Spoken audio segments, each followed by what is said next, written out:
আজ রামকৃষ্ণ দেবের জন্মতিথি এবং সেখানে রীতিমতো জেলায় জেলায় পালন করা হচ্ছে যুগাবতারের জন্মতিথি উৎসব। বিশেষ পুজো পাঠের মধ্য দিয়েই পালন হচ্ছে আজকের দিন। বেলুড়ের শোভাগৃহে শ্রীরামকৃষ্ণ বন্দনা, ভক্তিগীতি সহ রামকৃষ্ণের কথামৃত পাঠ। যুগাবতারের মন্দিরে মন্দিরে নেমেছে ভক্তদের ঢল। বেলুড় মঠেও একই রকম ছবি ধরা পড়েছে। যুগাবতারের জন্মতিথিতে ভক্তদের ঢল। শ্রীরামকৃষ্ণ দেবের জন্মতিথি উৎসব পালন, বিশেষ পূজা পাঠ, পূজা অর্চনা এবং সেখানে কথামৃতর মধ্য দিয়েই, মন্ত্রোচ্চারণের মধ্য দিয়ে পালন করা হচ্ছে আজকের এই বিশেষ উৎসব, বিশেষ দিন। রামকৃষ্ণদেবের 190তম জন্মতিথি উৎসব এবং সেখানে বিভিন্ন ভক্তিগীতি অনুষ্ঠান, বন্দনা থেকে শুরু করে বিভিন্ন রকম অনুষ্ঠান, শোভাগৃহে তার কথামৃত পাঠ এবং সেখানে দাঁড়িয়ে থেকে তার বিভিন্ন বাণী, এই সমস্ত বিষয় নিয়েও তারা বিভিন্ন আয়োজন করেছেন। বিভিন্ন প্রসাদ বিতরণ থেকে শুরু করে বিভিন্ন সব কিছু রয়েছে। এই সমস্ত বিষয় নিয়ে বেলুড় মঠ থেকে সরাসরি গ্রাউন্ড জিরো থেকে জুড়ে রয়েছে আমার সহকর্মী, আমার প্রতিনিধি সৌরভ। তার কাছে যাবো সরাসরি। সৌরভ, প্রথমেই আজ একেবারেই শ্রীরামকৃষ্ণ দেবের জন্মতিথি এবং আজ এই বিশেষ দিনে বিভিন্ন রকমভাবে পালন করছেন সকলেই। বর্তমান ছবি কি লক্ষ্য করছো এবং ভক্ত সমাগম কীরকম লক্ষ্য করতে পারছো সেখানে? একেবারেই গৌরব করে বলে রাখি যে শ্রী শ্রী রামকৃষ্ণ দেবের 190তম জন্মদিবস উপলক্ষে আজ একেবারে ভোর থেকেই বেলুড় মঠে বহু মানুষের, বহু ভক্ত সমাগম লক্ষ্য করা যাচ্ছে এবং যে 190তম জন্মদিবস উপলক্ষে চলছে বিশেষ অনুষ্ঠান, বিশেষ সুসজ্জিত অনুষ্ঠান, বহু ভক্ত সমাগম যেমন কিন্তু বিভিন্ন ধরনের অনুষ্ঠান, প্রসাদ বিতরণ, নগর কীর্তন ছাড়াও বিভিন্ন অনুষ্ঠানের মধ্য দিয়ে কিন্তু আজকের দিনটাকে প্রতি বছরের মধ্যে এবছরও কিন্তু পালন করা হচ্ছে। এছাড়াও প্রশাসনের তরফ থেকেও যেটা দেখা যাচ্ছে যে বিভিন্ন জায়গায় অস্থায়ী ক্যাম্প করা হয়েছে। আমরা আসবো সৌরভ, প্রশাসনের কথায় আসবো। তার আগে যে সমস্ত ভক্তরা এসছেন, ভক্ত সমাগম যে করেছেন, তারা এই ভক্ত সমাগমে যারা যেসব ভক্তরা দূর দূরান্ত থেকে এসেছেন তাদের সঙ্গে কথা বলার চেষ্টা করো। তারা কখন এসছেন, কোথা থেকে এসছেন এবং আজকের এই দিন তারা কিভাবে পালন করছেন, কথা বলার চেষ্টা করো। কথা বলার চেষ্টা করবো। কোথা থেকে আসছেন আজকে? বাড়ি হচ্ছে তারা থেকে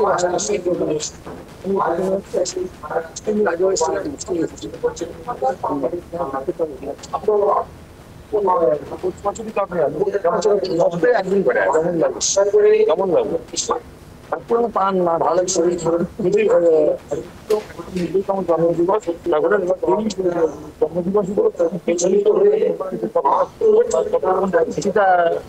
যেটা হয়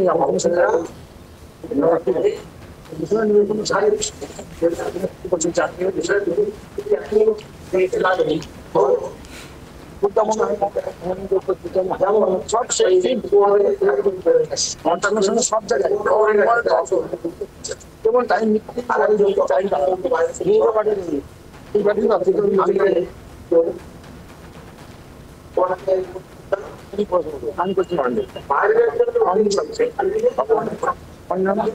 সমারম্ভ মন্ডল ডাকে সাধারণ মানুষ বা ভক্তদের সাথে কথা হচ্ছে।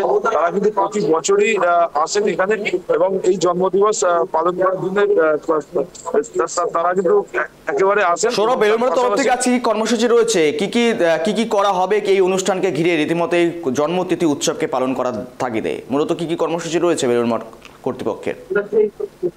সকাল থেকেই বিভিন্ন রকমের সুসজ্জিত অনুষ্ঠান একেবারে চলছে বেলুড় মঠ প্রাঙ্গণে এবং তার পাশাপাশি যেটা জানা যাচ্ছে যে বেলা বাড়ার সাথে সাথে যেরকম ভক্তদেরকে ভোগ বিতরণ করা হবে তেমনটা কিন্তু একেবারেই নগর কীর্তন রয়েছে, বিভিন্ন সময় টাইম মতো নগর কীর্তন এবং যেরকম যজ্ঞ আরতি সেগুলো তো রয়েছেই প্রতিদিনের মতো আজকেও যজ্ঞ হবে এবং আজকে যেহেতু একটি দিন এবং প্রচুর মানুষের যেহেতু সমাগম, সেই কারণে কিন্তু বিভিন্ন সময় ভোগ বিতরণ করা হবে।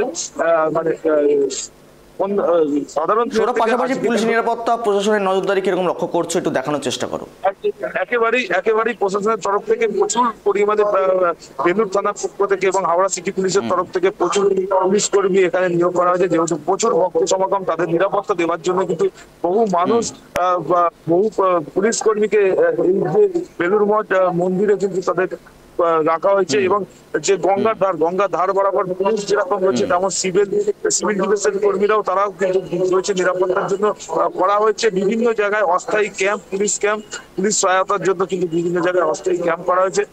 এমনটাই কিন্তু চিত্র উঠে আসছে বেলুড় মঠ থেকে। বেশ সৌরভ, নজর রাখো। ধন্যবাদ তোমাকে সঙ্গে থাকার জন্য।